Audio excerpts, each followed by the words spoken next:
Bienvenidos a los grupos de educación en salud GES, una propuesta educativa del Instituto Neurológico de Colombia. Hoy, en el ciclo Ataque Cerebrovascular.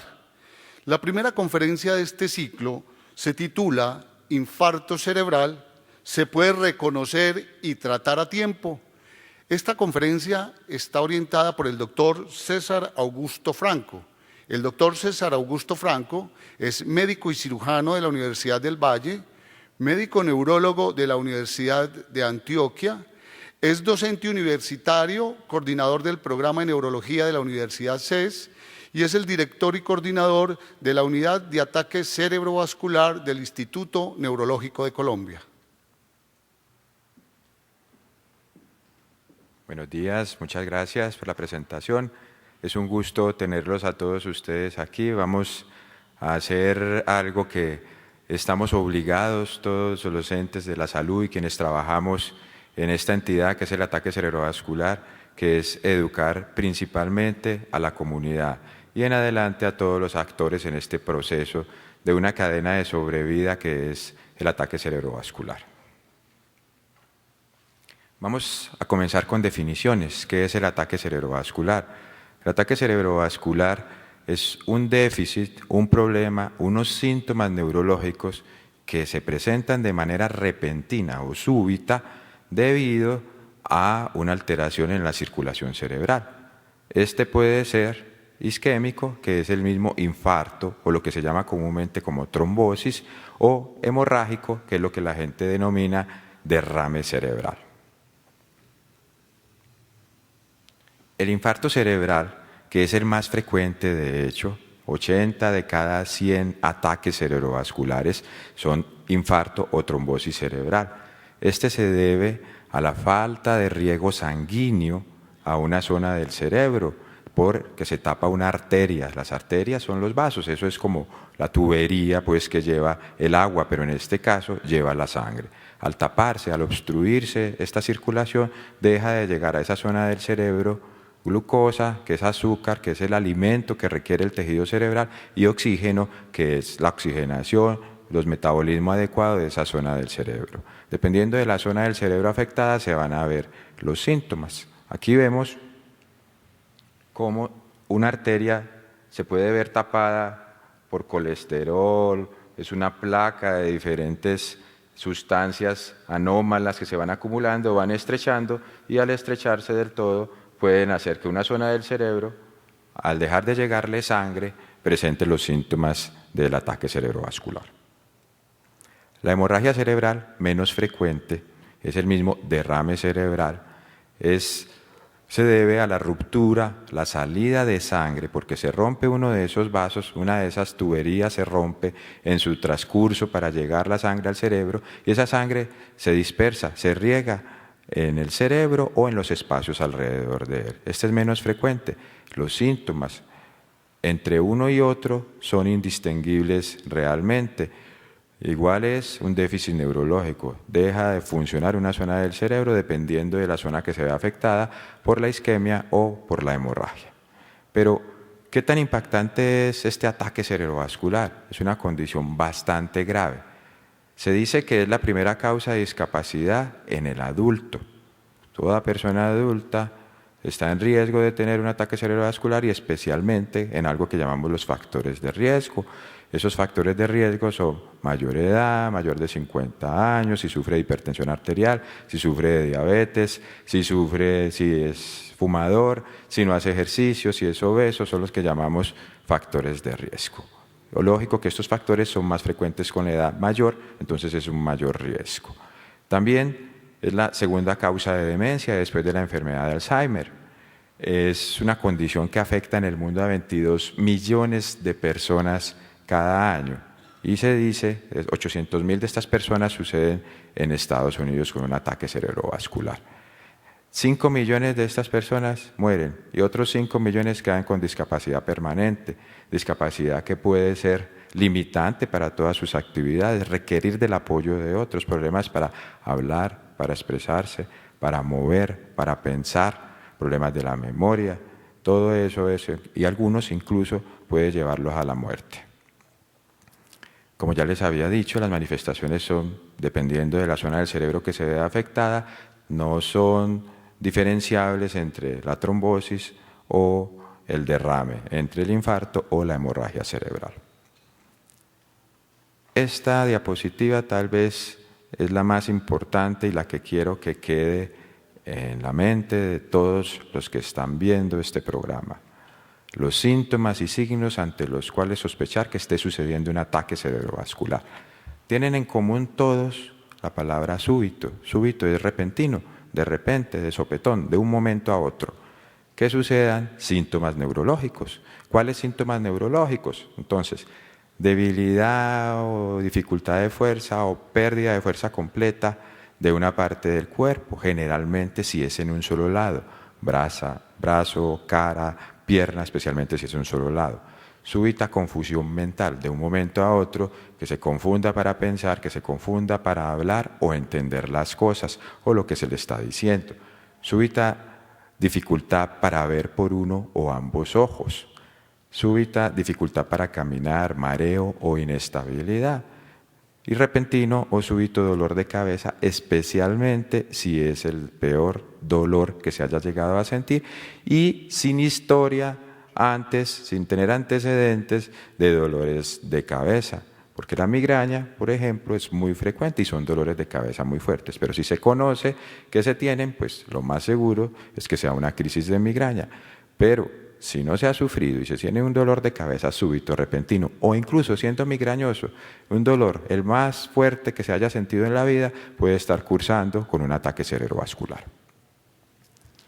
¿Qué hacer si aparecen estos síntomas sospechosos?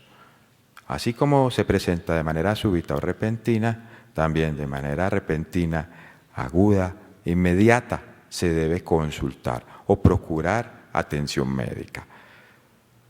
Generalmente se puede desplazar a la persona a instituciones especializadas para la atención en esta condición de ataque cerebrovascular, como el Instituto Neurológico de Colombia, ya sea por sus propios medios, por servicios públicos, llamando a la atención prehospitalaria, a los servicios de ambulancia, llamando al 123, eso es fundamental.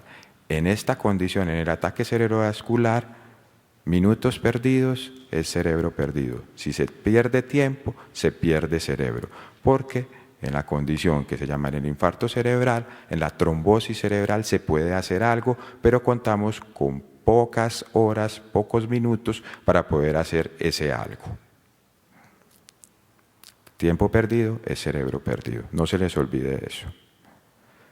Si se es paramédico, si es una persona de un servicio de urgencias, el que está viendo este programa, si es una persona que está en las centrales telefónicas que regula el enviar los pacientes a diferentes instituciones, es importante creer en los signos y síntomas que está manifestando esa persona o los familiares de esa persona. Ahí cada minuto cuenta, se debe despachar inmediatamente, orientar hacia una consulta cuando se es un regulador, hacia una institución que esté preparada para atender esta condición. Si es en un servicio de ambulancias, es un APH, debe saber qué instituciones están preparadas para responder a esto y direccionarlo hacia allá.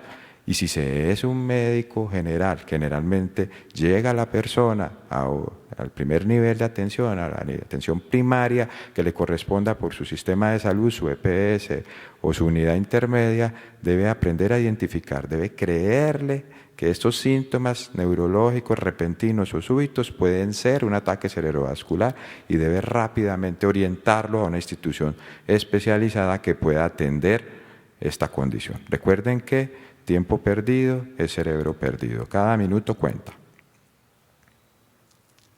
El médico de atención primaria, como decía, a ese paciente, además de identificar, saber que puede estar cursando con esta enfermedad, una condición que contamos con pocos minutos para poder hacer algo y evitar, ya les había dicho, la mortalidad, la discapacidad. Entonces, debe comenzar a hacer cosas, a atender a ese paciente, evaluar posibles causas diferentes de esos síntomas. A veces una baja del azúcar puede ser causa de esos síntomas. Entonces se debe estabilizar al paciente, se le deben colocar rápidamente unos líquidos endovenosos, un suero con solución salina, que es el que usamos en esta condición, y deben ser a unos volúmenes altos. No se debe en esta condición bajar la presión arterial. Este es un programa que están viendo también médicos de atención primaria o personas de atención prehospitalaria. Esa presión arterial antes está defendiendo, excepto unas condiciones características de ser muy elevada o que haya alteraciones en otros órganos por la presión arterial. Ahí sí habría que usar medicamentos para tal. Pero habitualmente no se debe bajar la presión arterial. El azúcar, si está bajo, pues se debe corregir, porque se ha visto que en esta condición aguda, cuando está cursando un ataque cerebrovascular, si el azúcar está bajo, pues empeora los pronósticos del paciente. Si sigue pareciendo una ACV después que la persona evalúa, el médico de atención primaria, ¿qué debe hacer? Si esos síntomas, sobre todo, llevan menos de 6 horas o entre 6 y 9 horas, debe urgentizar ese paciente, procurar que sea aceptado en una institución especializada en el manejo del ataque cerebrovascular. Yo les decía ahora, el ataque cerebrovascular, el más frecuente es el infarto, el isquémico, ¿cierto? La falta de riego sanguíneo. A esa condición se le puede hacer algo. En el derrame, si es una emergencia, es una urgencia, pero realmente es poco lo que se puede hacer agudamente. Se puede hacer en transcurso hospitalario, pero el que más importa, un déficit neurológico súbito, repentino, por frecuencia, hay que pensar en un infarto cerebral más que en una hemorragia. Entonces hay que urgentizar. Es una emergencia médica. Debe remitirse de manera urgente a las instituciones especializadas para el manejo de esto.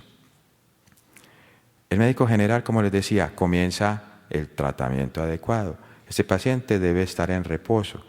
Una vez evaluado rápidamente, identificado, puede estar con un ataque cerebrovascular. Lleva menos de 6 horas, está muy temprano, lo acabaron de traer y acababa de suceder 1 hora antes. Mientras la secretaria, la enfermera, está contactándose con la entidad de salud, con el centro regulador, buscando la ambulancia, determinando que debe correrse, ya se sabe que debe correrse con ese paciente porque se puede hacer algo. Mientras tanto, el paciente no se puede dejar sin hacer nada. Se va quedando con líquidos, con suero, como les decía, el paciente acostado en reposo, se habla de la cabecera con la cabeza plana o hasta 30 grados. No se le da comida, muchos pacientes en ese momento, ni comida ni bebida, tienen problemas para masticar, para tragar. Entonces eso puede hacer que se vaya por mal camino esos alimentos o esas bebidas, se va a los pulmones, le da una neumonía por aspiración. Ya les dije lo de la solución salina, ya les dije que ese es el líquido que se debe usar, el suero que se debe usar. No se pueden poner sueros basados en dextrosa, en glucosa, porque eso aumenta la hinchazón del tejido cerebral. Si lleva menos de 6 horas, seguir, les estoy repitiendo, tiempo perdido, cerebro perdido, urgentizar, lograr que llegue a instituciones que puedan atender la condición. No se pueden administrar aspirina, antiagregantes plaquetarios, que es el grupo de medicamentos al que pertenece la aspirina, antitrombóticos, anticoagulantes, en esa etapa aguda del médico general, el médico de atención prehospitalaria. Si un paciente lleva un periodo menos de 6 horas de esta condición, no se le pueden poner estos medicamentos porque precisamente va a ser llevado a una institución para hacerle algo que generalmente es desobstruir el vaso, y si se le ha dado uno de antiagregante, un anticoagulante, puede ocasionar sangrados y convertir una trombosis en un derrame. Transpórtelo inmediatamente, en el medio que tenga, llévelo. Vuelvo a la comunidad, si sucede en la casa, ustedes que están viendo el programa, síntomas repentinos neurológicos, puede ser un ataque cerebrovascular. No hay que esperar a ver si pasa, no hay que tomarse el agua con azúcar, no, hay que consultar, hay que correr en el carro particular, en el taxi, si tienen servicio de ambulancia privado, llamar, o al 123 si no están seguros. Esa parte debe empalmar bien, con emergencia, con rapidez, porque tiempo perdido es cerebro perdido.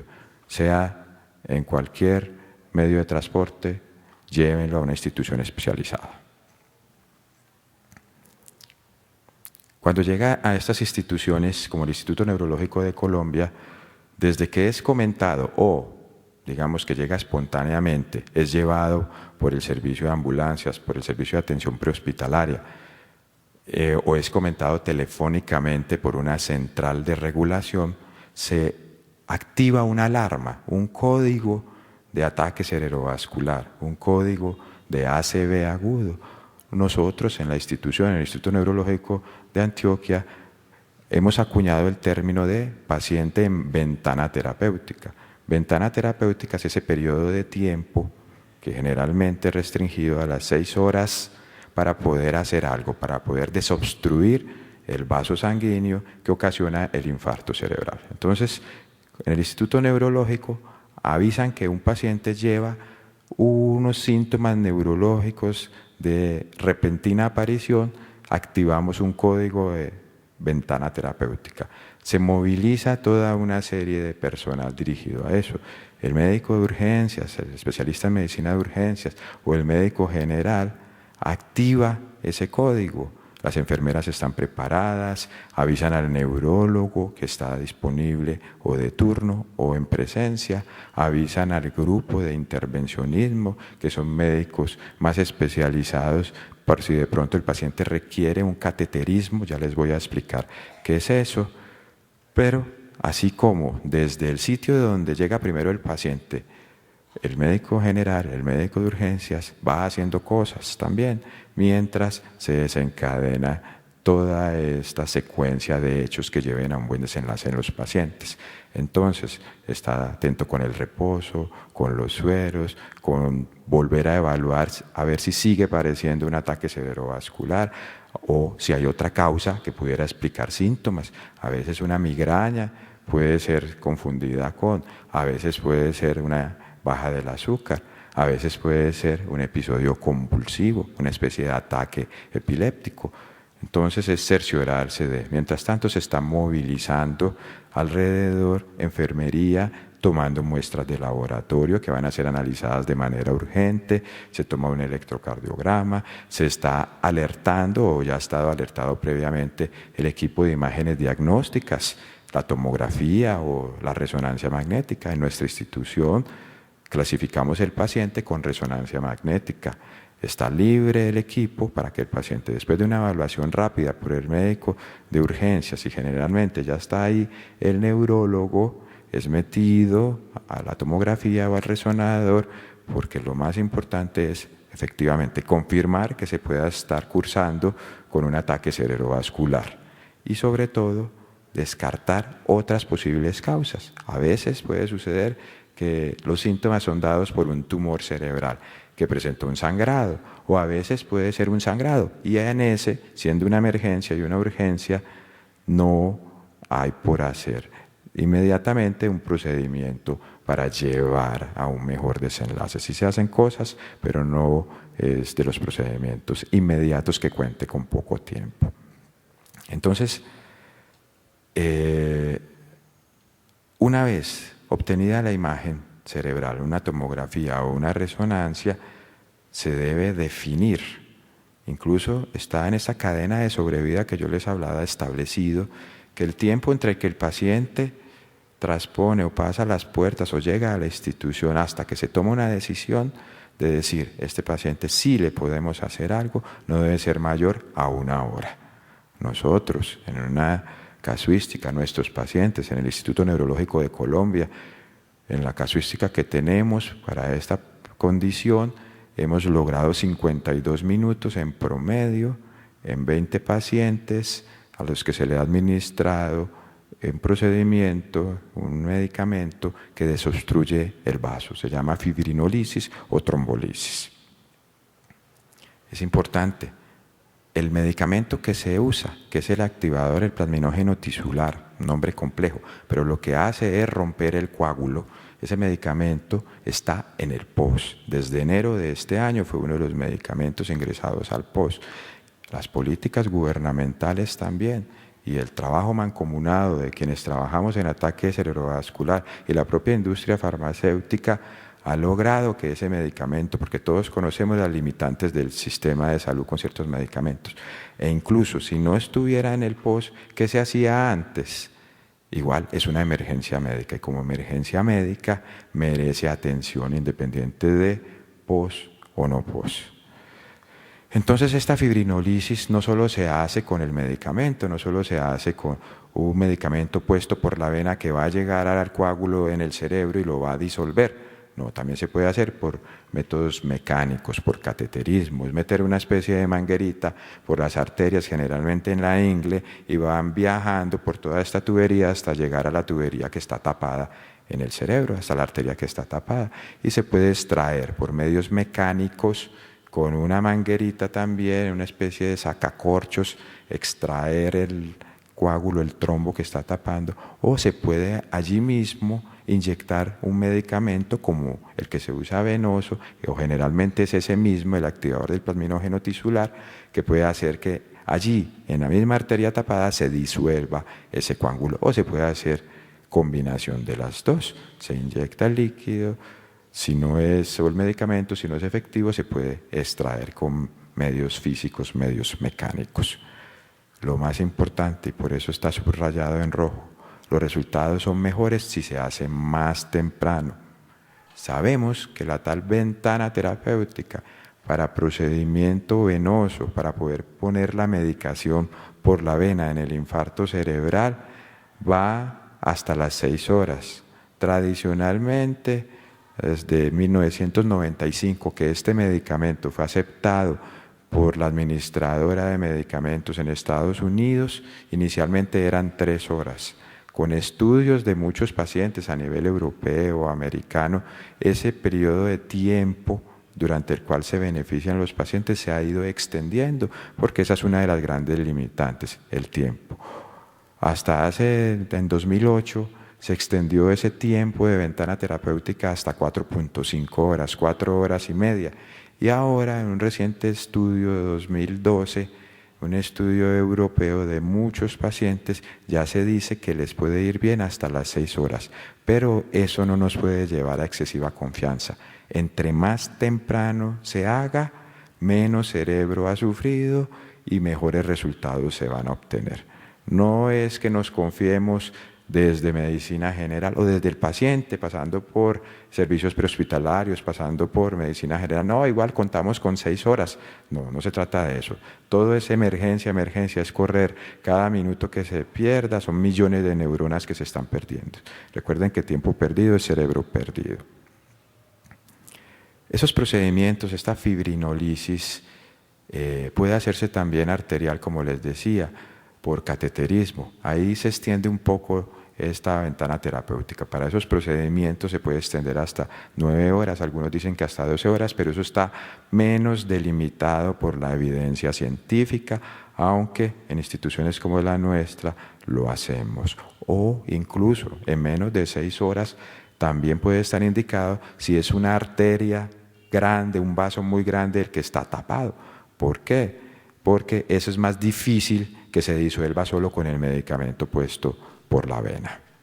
Para hacer estos procedimientos hay una cantidad de requisitos que van desde la clínica, o sea, los antecedentes del paciente, que no hayan tenido en los meses cercanos de pronto una cirugía mayor, porque como se les está poniendo una medicación que descoagula, puede ocasionar sangrados en el sitio de la cirugía, o que no hayan tenido una hemorragia cerebral en cualquier época de la vida, porque eso ya los está predisponiendo a que puedan hacer una hemorragia con ese medicamento, entre otros pues criterios de exclusión. Hay criterios determinados por la extensión de pronto del infarto, ¿cierto? Si es muy grande el infarto cerebral, la posibilidad de que responda al tratamiento es poca y es alta la probabilidad que se transforme en una hemorragia, en un derrame.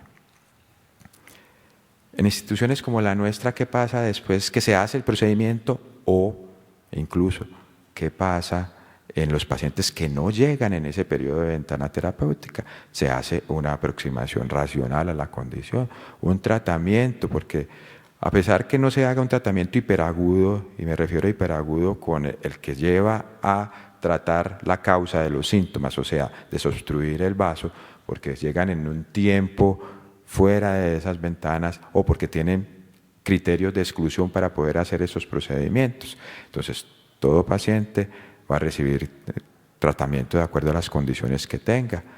Ya pasadas las primeras 24 horas, si está hipertenso, ahí sí exige tratamiento de la presión. Recuerda que les dije que en el momento inmediato no se trata, pero ya luego se comienza a tratar el manejo del azúcar, de los colesteroles, se está atento a complicaciones, unidades especializadas y personal especializado a identificar posibles complicaciones. Un paciente con un ataque cerebrovascular puede presentar que se extienda el infarto, o si es hemorragia, derrame, que se extienda el derrame. Puede suceder que le dé una neumonía por aspiración, como les explicaba. Se va por mal camino los alimentos y se va a los pulmones. Puede darle infecciones urinarias, o después pacientes con problemas de movilidad pueden salirle llagas, las conocidas escaras, por el reposo prolongado y la incapacidad de estar volteándose por sus propios medios. En la institución estamos preparados, todo el grupo, para evitar, prevenir o, si suceden, estar atentos para un tratamiento oportuno temprano de esas complicaciones.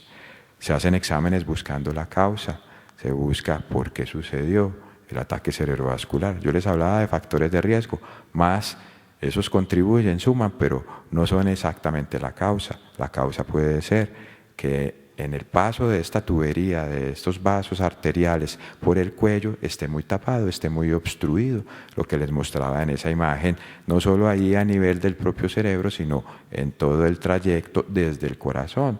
El propio corazón puede tener condiciones, una arritmia cardíaca puede ocasionar una alteración en la circulación al nivel del corazón, generar turbulencia, formar coágulos, y como el corazón es el que bombea la sangre a todo el organismo, y de los primeros vasos, de las primeras tubos menores que hay después del corazón son los que van al cerebro, entonces un mugre de esos puede ir hacia el cerebro, tapar y dar el infarto cerebral. Puede haber otros problemas de las válvulas o válvulas mecánicas, cuando hay reemplazos de una válvula por una enfermedad de una válvula, eso puede predisponer a que se asienten trombos ahí si no hay una anticoagulación adecuada. Entonces, nuestra labor es también además de ese tratamiento agudo, de prevenir complicaciones, es buscar por qué le dio para determinar el tratamiento adecuado preventivo, que no le vuelva a suceder una condición de esta. Obviamente también se inicia una rehabilitación precoz, temprana, rápida, por todo un grupo en cabeza de fisiatría, neurorehabilitación, terapia física, terapia de deglución, terapia fonoaudiológica, para que el paciente de una vez salga empalmado con una condición que puede tener discapacidad. Desafortunadamente, ni en las mejores familias, ni en centros de Europa o Estados Unidos, más del 5%, 5 de cada 100 personas con un ataque cerebrovascular agudo, hablando del isquémico, hablando del infarto, puedan ser llevados a estos procedimientos recanalizadores de desobstruir el vaso. Ya hemos oído, y parece difícil por las condiciones, por la no identificación, voy a tratar de mostrarles por qué sucede esto generalmente. En Colombia no hay estadísticas, pero si extrapolamos, aunque esto es estadística de nuestro centro, de un solo centro, del total de infartos cerebrales atendidos en un periodo de 5 años y extraemos los que se han llevado a este tipo de procedimientos, nos da aproximadamente 3 de cada 100 que han consultado se les ha logrado hacer algo. Pero sabemos que nosotros estamos preparados, las instituciones están preparadas, algunas para responder a esto, pero los problemas pueden ser antes, como vamos a ver. Entonces, puede haber demoras a nivel prehospitalario, propio paciente, la familia, la comunidad, la no identificación de que esto pueda ser un ataque cerebrovascular. Otra demora prehospitalaria puede ser el propio sistema de salud, los diferentes actores del sistema de salud. Los médicos de emergencia, los médicos de centros reguladores, los médicos que están en servicios de ambulancia o los de atención prehospitalaria o el médico de atención primaria en una institución de atención primaria básica. Entonces la idea también es capacitar a estos niveles para que se conozca la entidad, para que se gane tiempo y no se pierda cerebro. Y ya el propio sistema de salud, porque desafortunadamente no todas las instituciones incluso instituciones grandes, están preparadas para atender este tipo de condiciones. La idea es que tratara de ser más diseminado, más disperso, que haya en más sitios la probabilidad de atender este tipo de condición. Entonces, en el paciente, ¿por qué no consulta a tiempo el paciente? Muchas veces porque no sabe qué pueda estar sucediendo, no sabe que cuenta con pocos minutos, no sabe a dónde acudir. Y eso es lo que estamos haciendo con programas como este, educando, capacitando, para que todos y cada uno de los que está viendo, de ahora en adelante, si él mismo, si un familiar puede tener síntomas neurológicos repentinos, súbitos, ya saben qué tienen que hacer: correr, consultar inmediatamente, desplazar inmediatamente a como dé lugar a una institución preparada para tal. En estudios realizados a nivel europeo, este es un estudio francés y lo traje para referenciar un ejemplo de qué es lo que está pasando. Solo 22 de cada 100 personas en una encuesta amplia reconocen los síntomas y llaman en la primera hora. 22 de cada 100, o sea que se quedan 78 personas fuera de esta condición. En esa encuesta de casi 5.000 personas, una tercera parte de esas sabían que existe ese procedimiento que se llama fibrinólisis o trombolisis, lo que les expliqué es desobstruir el coágulo. Y solo una sexta parte saben que hay un tiempo límite para hacerlo. Eso no va a pasar con ustedes, ninguno de los que está viendo este programa, porque estamos sensibilizando a que es una condición de emergencia, que hay que consultar rápido y que se cuenta con poco tiempo. Una tercera parte de los pacientes, que también es cierto, por la propia condición, son incapaces de reflexionar sobre lo que está sucediendo, de pensar con claridad y saber o comunicarse incluso para decir que está sucediendo algo malo. Esos, ahí sí podemos hacer poco. Incluso, y es interesante, que es el último punto de esta diapositiva, el vivir solo demora la atención, que es lógico. Si no hay quien esté atento, y sobre todo una persona que tiene problemas de comunicación o de movilizarse, pues esa persona se perdería la oportunidad de una atención oportuna. Solo 3 de cada 100 personas eran capaces de llamar por sí mismos una ambulancia. Solo 3 de cada 100 personas, eso es extremadamente bajo. Es una condición discapacitante incluso desde el inicio. Y en 1 de cada 2 casos, un familiar está sensibilizado, conoce los síntomas del ataque cerebrovascular y sabe de pronto que puede consultar oportunamente. Solución: campañas televisivas, lo que estamos haciendo, claras, continuas, de advertencia sobre los signos y síntomas de esta condición.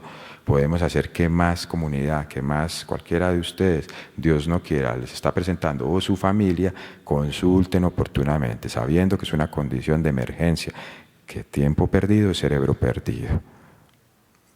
Deben consultar oportunamente. Esa es una campaña muy difundida a nivel mundial, pero especialmente en Estados Unidos y Reino Unido. Trata de resumir en 3 puntos posibles quejas de estos síntomas repentinos o súbitos del ataque cerebrovascular. El primero que ven ustedes a la derecha es debilidad en un lado de la cara, el segundo, debilidad en un brazo, el tercero, problemas del habla, y el cuarto es cuenta con poco tiempo. Son campañas que se hacen con imágenes, con video, que son sucesivas, que son progresivas, que se hacen repetidamente para esa sensibilización. Pero a veces consulta incluso, pero no llega a tiempo a instituciones como tal. Entonces a veces desde medicina de atención primaria o desde los servicios primarios de atención se tarda como en la remisión al centro hospitalario.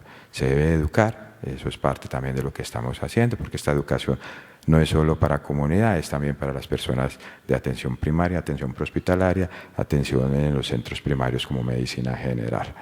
Entonces deben estar sensibilizados a que puede estar sucediendo cualquier síntoma neurológico repentino, puede ser un ataque cerebrovascular y que se cuenta con poco tiempo. Saber a qué instituciones mandar o desplazar el paciente para hacer los procedimientos oportunos. A veces se minimizan los síntomas por el personal de atención primaria. Una recomendación: crea, si se es médico general, si es una PH, crea que esos síntomas puedan ser.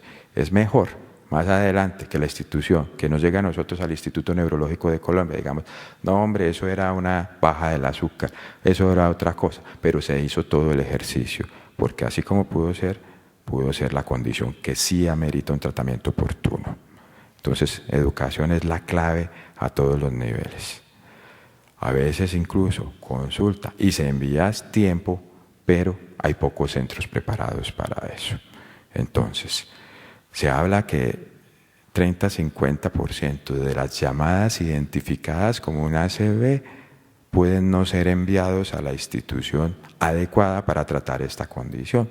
Eso es muy importante, muy interesante, porque ahí ya no depende de la comunidad, ni siquiera de la atención primaria, sea telefónica o sea prehospitalaria o sea de médico general en un servicio de urgencias, sino en la no adecuada despacho a una institución como tal. Entonces debe haber desde el gobierno políticas que lleven a eso, y ya las ha habido, con la inclusión en el POS de este medicamento, como les decía ahora. Pero también debe haber iniciativas desde las instituciones que puedan responder a eso, puedan responder a administrar este producto o puedan responder incluso a manejos más especializados como lo hace el Instituto Neurológico de Colombia. A veces incluso llega a un centro especializado, pero no se logra más. Se identifica a tiempo, consulta a tiempo, se envía a tiempo, no se logra más. Entonces, hay instituciones especializadas, de las que llamamos incluso nivel 4, que tal vez no tienen toda la infraestructura humana para responder a estas condiciones, que no hay una persona sensibilizada a atender esto 24 horas al día, 7 días a la semana, como sí lo hay en el Instituto Neurológico de Colombia. Esto exige un trabajo de grupo multidisciplinario, un trabajo estructurado bajo unas guías de manejo, que todos sepan qué hacer cuando se activa una alarma de estas de un posible paciente con un ataque cerebrovascular de tipo infarto cerebral. Esta es una recopilación de nuestros casos. Aquí estoy recopilando desde 2006 hasta 2011. En el 2006 el instituto abrió como clínica neurológica. Los que se han llevado, los que se llevaron, porque en este año que ha pasado, desde 2011 acá, han sumado otros tantos pacientes, pero estos datos los analizamos para un congreso del año pasado, eran 57 pacientes. Yo les había dicho ahora, de 20 de esos eran del procedimiento por la vena, o sea, la sustancia por la vena para llevar a desobstruir el vaso. Aquí se les suman otros tantos que son los que se les ha hecho por la vía del cateterismo, el procedimiento para desobstruir.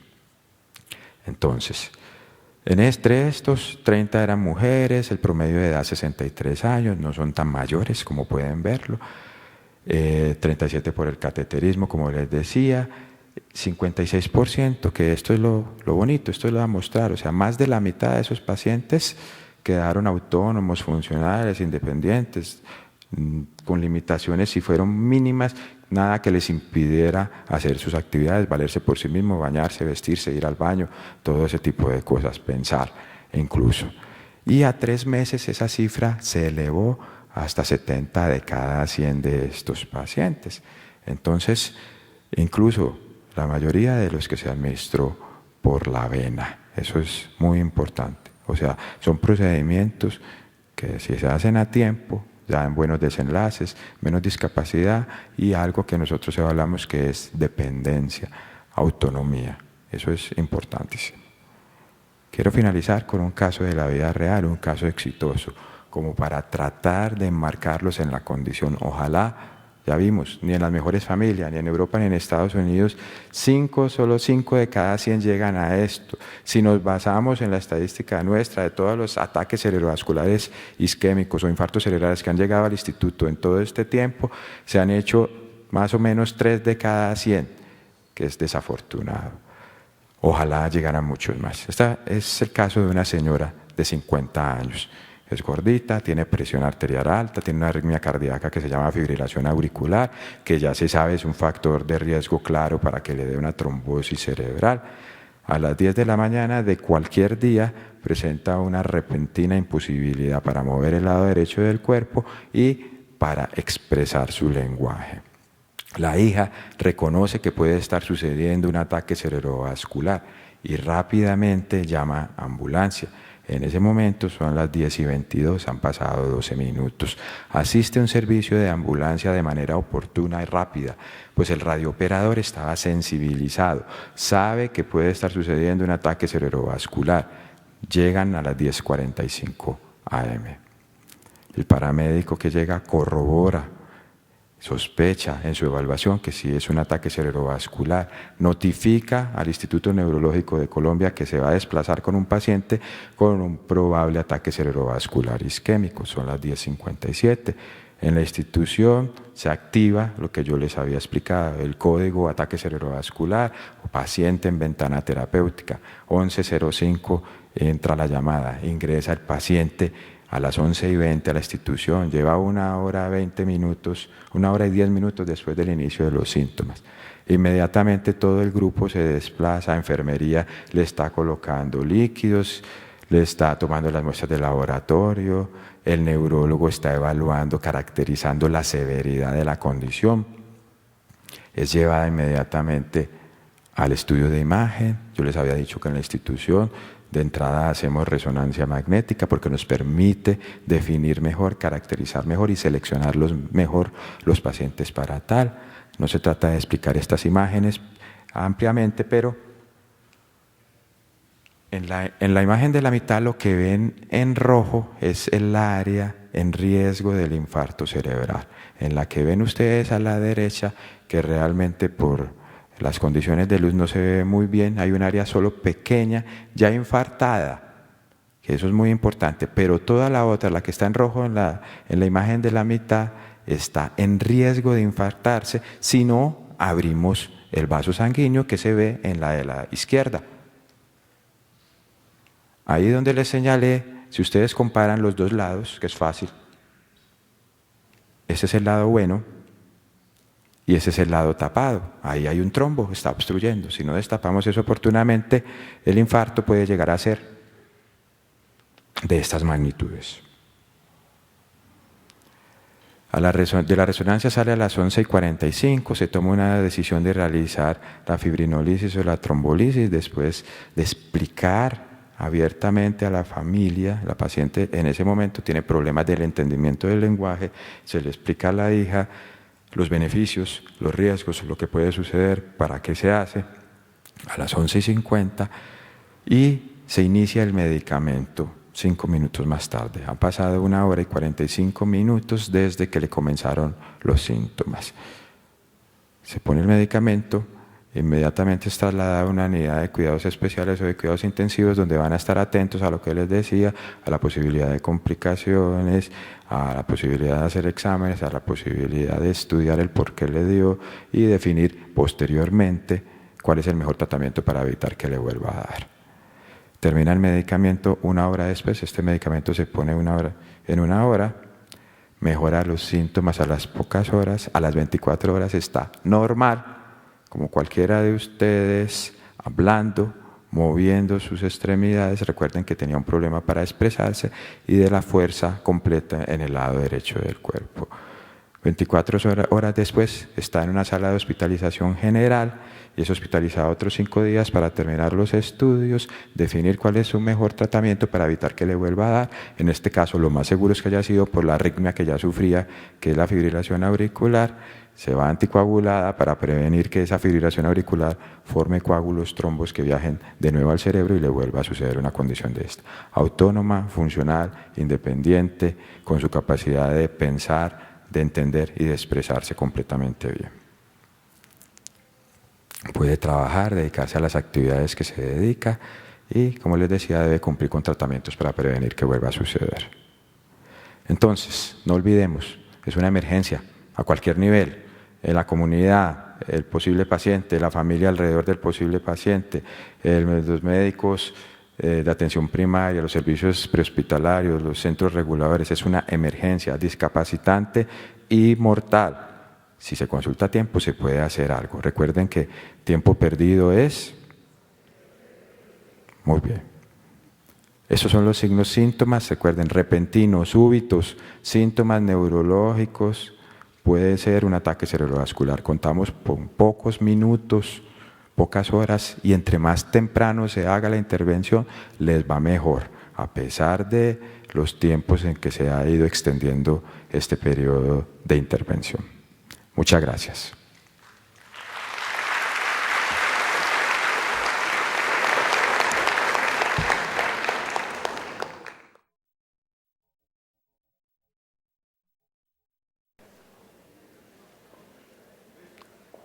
Bueno, vamos a resolver unas cuantas preguntas.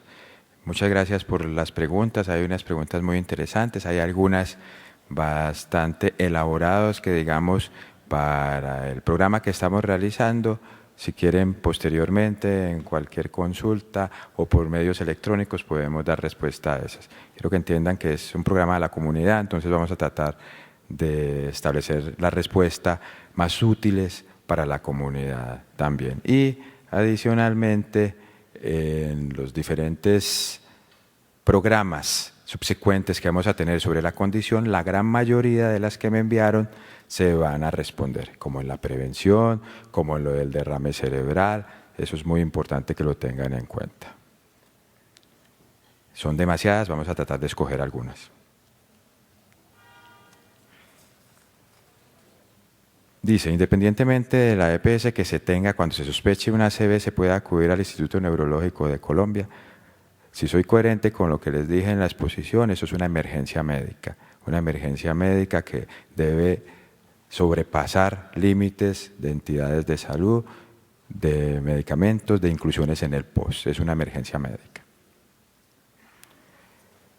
¿Puede el medicamento o los medios mecánicos no ayudar a la ACV? Por supuesto, generalmente se hace para buenos desenlaces. Si ustedes vieron en la estadística propia, no todos tuvieron esos buenos desenlaces. La mayoría sí, pero no todos recuperaron a una normalidad o se evitó la discapacidad mayor. Muchas veces en el procedimiento no se disuelve el trombo, no se disuelve el coágulo. O incluso en el cateterismo se llega allá a la condición del trombo y no se logra extraer porque está muy aferrado, muy pegado. Eso puede suceder desafortunadamente. Me preguntan por el diagnóstico diferencial del ataque cerebrovascular. Como les decía en la exposición, puede confundirse síntomas de hipoglicemia, la baja del azúcar puede llevar a síntomas parecidos, síntomas neurológicos parecidos al ataque cerebrovascular. Puede haber una crisis migrañosa con síntomas en un lado del cuerpo. Generalmente la migraña puede dar los síntomas visuales, los cocullitos, las lucecitas, pero a veces puede dar síntomas en un lado del cuerpo de debilidad, falta de fuerza, falta de concentración. Obviamente que esos casos son más complejos y exige la evaluación especializada e incluso el examen especializado, porque puede ser, sobre todo si no se había sufrido nunca antes de migraña, puede ser un ataque cerebrovascular.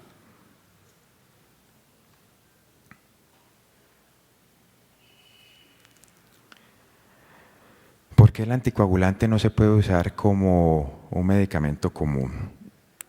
Escojo esta pregunta para responder porque de pronto generó confusión cuando lo dije. En la etapa aguda, si una persona tiene síntomas que hagan sospechar un ataque cerebrovascular y se es un médico de atención primaria, no se le va a dar ningún anticoagulante porque puede ser candidato a que le pongan un producto que además es anticoagulante y puede sumar efectos y hacer un daño mayor.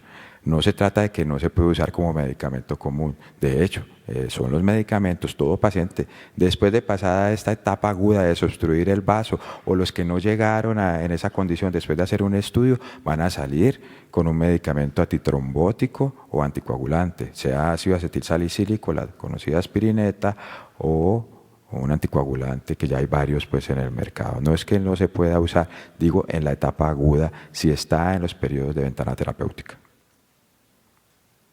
Que si el infarto cerebral puede ser hereditario, claro, puede ser hereditario, como las condiciones de riesgo, como la presión arterial, como la diabetes, como el sufrir del colesterol. Y hay condiciones propias de infarto cerebral que puedan ser hereditarias. Hay una enfermedad que se llama CADASIL, que sucede en varios miembros de la familia que tienen enfermedades vasculares a repetición. Ese es uno de los buenos ejemplos de herencia. Hay enfermedad de aneurismas cerebrales familiares también. Como estamos hablando de ataque cerebrovascular, posteriormente en otra conferencia se podrá hablar del derrame cerebral y se hablará de eso también. ¿Cómo prevenir el ACV? En este esquema hablamos de dos tipos de prevención. Una que es primaria. Primaria quiere decir, si a mí no me ha dado un ataque cerebrovascular, si no me ha dado un infarto cerebral, ¿qué debo hacer para que no me dé? En alguna de las otras preguntas me dicen si se puede tomar algo de entrada para evitar.